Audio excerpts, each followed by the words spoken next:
कमरा नंबर 304 भाग 2 वापसी। मैंने सोचा था कि उस जगह को छोड़ देने के बाद सब खत्म हो जाएगा। मैं गलत था। नई शुरुआत या भ्रम। शर्मा गेस्ट हाउस छोड़ने के बाद मैं गुरुग्राम शिफ्ट हो गया। नई नौकरी, नई बिल्डिंग, 12वीं मंजिल का फ्लैट। पहले कुछ हफ्ते सब सामान्य रहा, लेकिन फिर वही समय 3:17। हर रात मेरी नींद उसी समय खुलने लगी। ना कोई आवाज, ना कोई सपना। बस आंख खुल जाती और दिल तेज धड़कने लगता। मैंने सोचा ट्रॉमा है। डॉक्टर ने कहा पोस्ट हॉल्यूसिनेशन स्ट्रेस। दवाइयां शुरू हुईं, पर दवाइयों के बाद भी एक चीज नहीं रुकी। पैरों की आवाज फिर से। एक रात मैंने साफ सुना, ठक ठक ठक।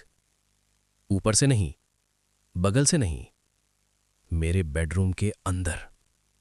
मैंने आंखें नहीं खोली, क्योंकि मुझे पता था अगर देख लिया तो फिर से वही होगा। लेकिन आवाज रुकने के बजाय मेरे बेड के पास आकर रुक गई।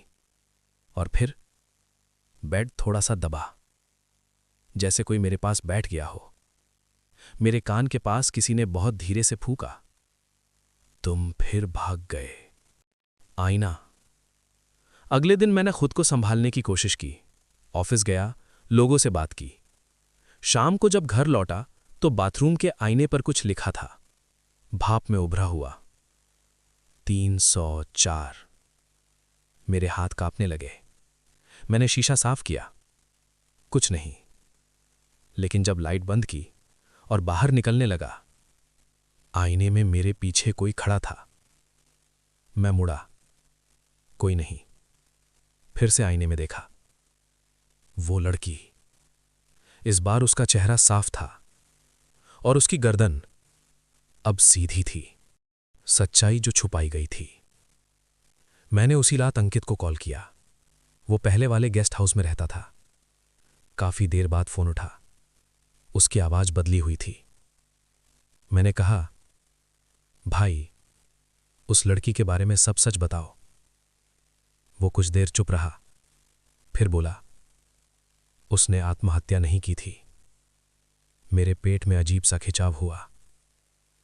तो अंकित ने कहा, उसके साथ रहने वाला आदमी वो शर्मा जी का बेटा था। मेरे हाथ से खून गिरते गिरते बचा। उसने लड़की को मारा, गला तोड़ा और शव को 3 दिन कमरे में रखा। फिर अंकित ने लड़की की आखिरी बात कही, वो लड़की सिर्फ कमरे से बंधी नहीं है, बंधी हुई आत्मा। उस रात फिर वही समय, 3:17। इस बार मैं उठा, लाइट जलाई। कमरे के बीचों बीच वो खड़ी थी। लेकिन अब वो डरावनी नहीं लग रही थी। वो रो रही थी। खून नहीं, आंसू। उसने कहा, मुझे वहां से निकाला नहीं गया, मुझे वहां कैद किया गया। मैंने हिम्मत करके पूछा, तुम मेरे पीछे क्यों आई? उसने मेरी आंखों में देखा, क्योंकि तुमने मुझे देखा था। और जो देख ले वो रास्ता बन जाता है। कमरे की दीवारें धीरे धीरे गीली होने लगीं, वैसी ही जैसी 304 में थीं।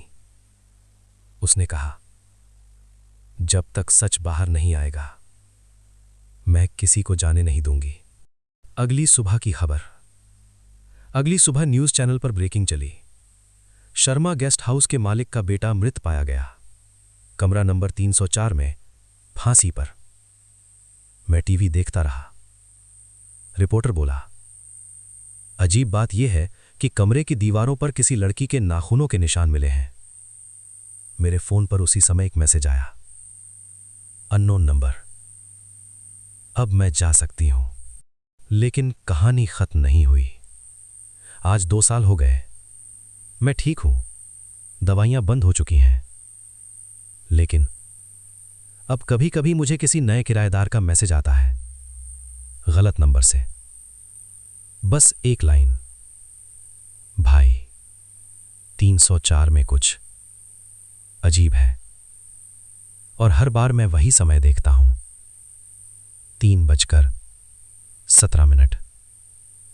क्योंकि कुछ आत्माएं मुक्त होने के बाद भी किसी को चेतावनी देने के लिए रुक जाती हैं, और कुछ दरवाजे एक बार खुल जाएं तो पूरी तरह बंद नहीं होते।